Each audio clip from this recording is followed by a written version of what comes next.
Olá! Hoje a gente vai mergulhar em um pensamento que, olha, vira de cabeça para baixo boa parte da filosofia como a gente conhece. Vamos falar das ideias revolucionárias de Emmanuel Levinas, que propôs uma maneira totalmente nova de enxergar o mundo e o nosso lugar nele. E tudo começa com uma pergunta que parece simples, mas é super profunda. Qual é a nossa relação mais fundamental com o mundo? A resposta que Levinas dá para isso é o que muda completamente o jogo do pensamento tradicional. Basicamente, a gente tem dois caminhos aqui. De um lado, a filosofia de sempre, que está focada em quê? Em conhecer o mundo. O eu quer entender, catalogar, dominar tudo.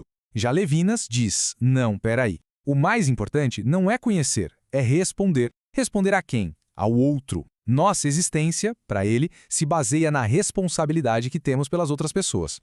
Mas para a gente entender bem a virada que Levinas propõe, primeiro a gente precisa dar uma olhada nesse cenário que ele estava criticando. Vamos chamar de o reino do eu. A palavra-chave aqui é totalidade. Pensa assim, por séculos, a filosofia tentou criar um grande sistema que explicasse tudo. A mente, o eu, seria o centro de tudo. E qualquer coisa diferente, essa coisa diferente, o outro, era simplesmente absorvida, transformada em parte do meu próprio mundo, do meu conhecimento. E essa citação aqui é matadora. Ela vai direto ao ponto. A busca por compreender ou captar as coisas acaba, na verdade, neutralizando o que elas são. A gente reduz a riqueza e a diferença do outro a algo que simplesmente cabe na nossa caixinha de conceitos. A gente transforma o outro em mesmo, em mais de mim. Só que aí, de repente, algo acontece. Esse mundo fechadinho do eu, essa totalidade, é quebrado. E o que quebra tudo isso é um evento, talvez o evento mais importante de todos na filosofia de Levinas, o encontro com o rosto do outro. É isso. Quando o rosto de outra pessoa aparece, não é só mais um objeto no meu campo de visão. É uma verdadeira epifania. É uma presença que invade meu mundo e diz: "Hey, eu não sou parte de você. Eu não posso ser controlado." E atenção, quando Levinas fala de rosto, ele não está falando do nariz, da boca, dos olhos. Não é a aparência física. O rosto é a expressão pura da vulnerabilidade daquela pessoa e, ao mesmo tempo, da sua autoridade. É algo que a gente nunca consegue capturar por completo. É uma presença que fala por si só. E o que esse rosto fala? Qual é a primeira palavra dele antes mesmo de qualquer som? É essa aqui: não matarás. É um mandamento ético fundamental. O rosto do outro, na sua fragilidade, me ordena a não exercer poder sobre ele, a não violentá-lo. Com isso, a gente percebe que esse encontro com o rosto muda completamente as bases da filosofia. Não é mais sobre o que a gente conhece, mas sobre como a gente responde. Tradicionalmente, a filosofia começava com a ontologia, a pergunta "o que é o ser?", mas Levinas inverte tudo. Para ele, a ética é a filosofia primeira. Antes de eu me perguntar sobre a existência, eu já fui confrontado pelo outro e pela minha responsabilidade por ele. A relação ética vem antes de tudo.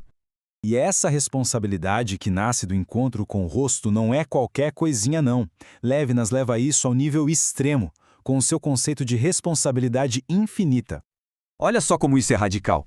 É uma responsabilidade assimétrica, ou seja, eu sou responsável pelo outro mesmo que ele não seja por mim. Eu não escolhi isso, ela me foi imposta. E ela é infinita, vai até o ponto de eu me colocar no lugar do outro, de me substituir por ele. E o mais doido, isso acontece antes mesmo de eu pensar a respeito. É quase como um trauma, uma obsessão que me constitui. Então essa responsabilidade é minha e de mais ninguém. Não dá para delegar. No momento em que eu penso, outra pessoa pode cuidar disso, a moralidade acaba, segundo Levinas.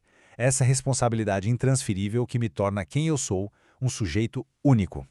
Ok? Então, se a base de tudo é a ética, a responsabilidade pelo outro, onde é que Deus entra nessa história? Bom, para Levinas, Deus não é algo ou alguém que a gente possa provar que existe ou entender completamente.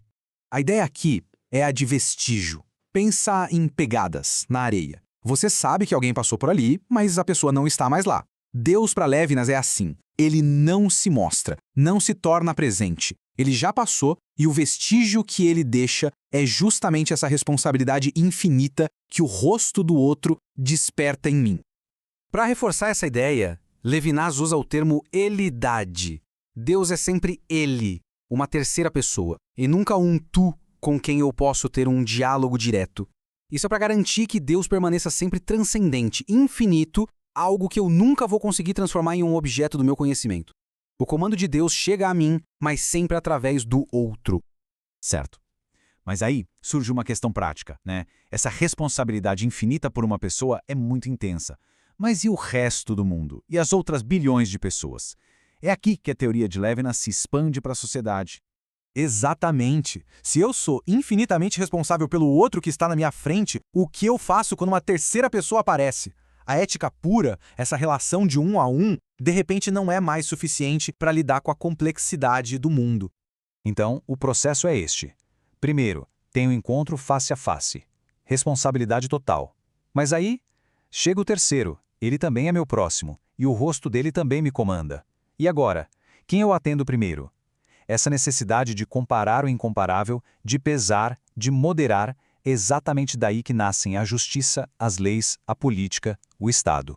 E essa citação é muito forte. Ela mostra que a justiça não é uma ideia que caiu do céu.